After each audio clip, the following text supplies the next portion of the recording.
This is something nobody was prepared for. Something like this is very difficult to go back to your data and get actionable insight from there. So, what the airlines or hospitality industry can do at this point, and I am assuming you are talking about Indian scenario only, is very difficult to say. And as you know, that all the airlines industry are actually looking at bankruptcy, if not bankruptcy, but huge loss at some stage. Very difficult to say what will happen to them because business intelligence, and later I'll talk a little bit about business analytics, they borrow strength from data. If data is not there, then they have to see what they can do at the current stage. For example, and this is something no airline will will come out of their planning at this stage because everybody is almost at the same at the verge of a disaster. What, and in case of India especially, this is true that we have a lot of control even on the private airline. For example, you must have known that the DGCA said to keep the middle seats empty, the airlines point blank refused that. But they are willing to keep 3 rows from the back empty in case there is any symptomatic passenger. But essentially, they are trying to see which routes will be more profitable for them to operate at this time. For example, Delhi Mumbai, between Delhi and Mumbai, there was possibly 50 flights per day. That is probably the most one of the most important sector. So that would have been the first target for the airline. However, it so happens that both Delhi and Mumbai have the highest number of COVID patients at this time. Therefore, airlines are possibly looking at alternate routes where they can start at least a skeleton service. Unfortunately, all the profitable routes in case of India at least are the major cities, and all the major cities, Calcutta, Chennai, they are also at high risk categories. So the airlines will not be able to target them at least to begin with. They cannot expect that those sectors are going to be profitable for them. So they might be thinking of going for smaller cities across the country. They are in business, they will be in business, and they will try to recoup some of the losses that they have made. Well, there are other ways to not to go into bankruptcy, and that is getting rid of some of your crew members, and some of that has also happened.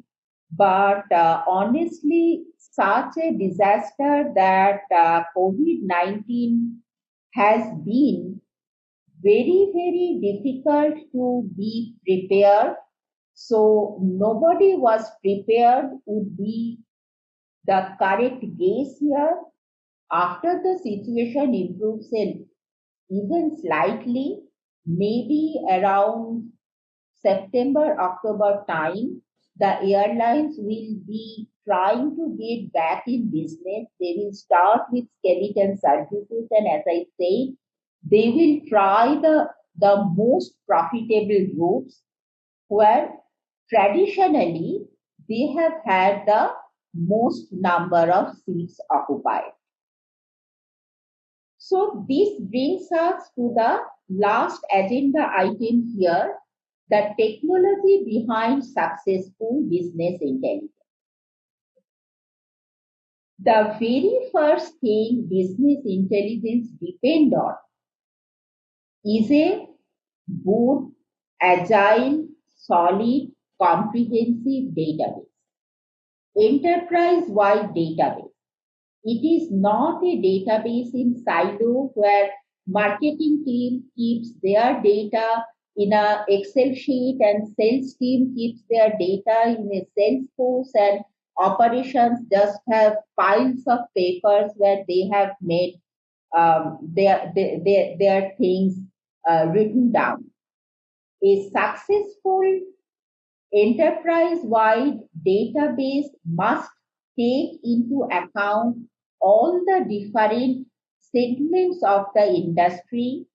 All the different segments must have access to the same database. That does not mean that every group will not have their data separate. They may enter the data separate, they may keep the data separate, but at some level, all the data must be talking to each other. And now we do not talk only about structured data, we also talk about unstructured data. What is unstructured data? Of course, comments, written comments, verbal comments, video, everything, whatever you can think of is data. So enterprise-wide database that is intelligent enough to capture all relevant information is the very first step for a successful BI. Once the data is there, the next thing you want to do is to know what is in there. A huge big data set sitting idle is not going to add value to my business. Therefore, effective management information system, dashboard, etc., these are required to understand the current state of business at your fingertips. Ideally, as the data is being entered, it must go through a channeling process where the noise or the dirtiness in the data, missing data, etc., must be taken care of. The data must be clean and feed into a system where the managers or the users will be able to see, will be able to understand the current state of business in a very, very quick manner. It will not serve my purpose if after investing in a very good database, I have to wait 7 days to answer one of my simplest questions. Data is important, that is the first step. The second step is the MIS dashboard and a very fast speed how the data is being processed. Then comes the next step, which is business analytics. So the current status, the dashboard, tells me what happened yesterday. How do I know what's going to happen tomorrow? There comes the business analytics because I need to capture the actionable insight. Now, what is actionable insight? How do I learn from the data? It has to give me some control on the business. Now, what do I mean by the control on the business?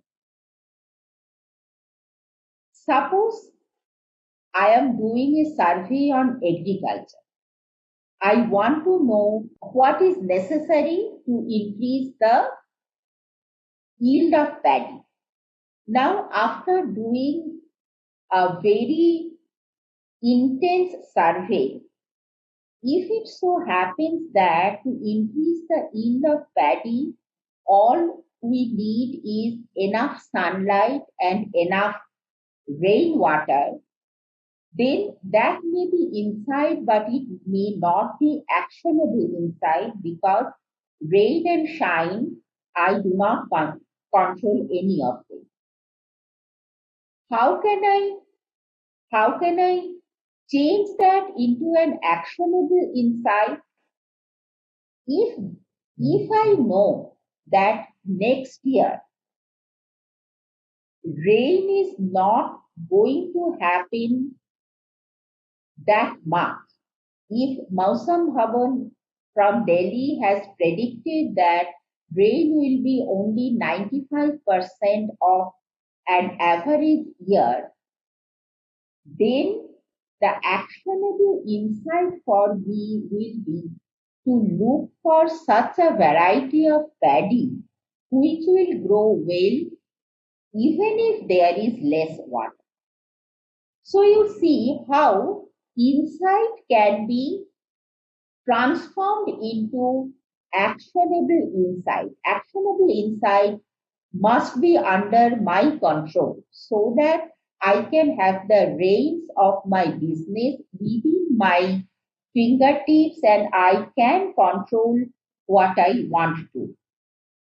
Learning from the data must give me control on my business. How to do that? Here comes the training in various analytical methods. There are predictive models, there is machine learning, there is deep learning, there is artificial intelligence. All of these will come together to understand what's going to happen in the future. If I have seen how do I analyze my data, what happened in the past, once I look at various analytical methods, they will give me insight into the data that has already happened. And then I have to take it further into the future to understand what I may expect going forward. There comes all the analytical methods to bridge the gap. And finally, how everything comes together, this is understanding both the business and the analytical methods. They don't stand on their feet separately. I have to know my business well. I have to know the information or the actionable insight that these analytical methods are giving me. Only when I am able to interpret all the learnings in the light of my business, I will be able to implement the correct decision. In short, this is what the successful business intelligence or business analytics is going to be all about.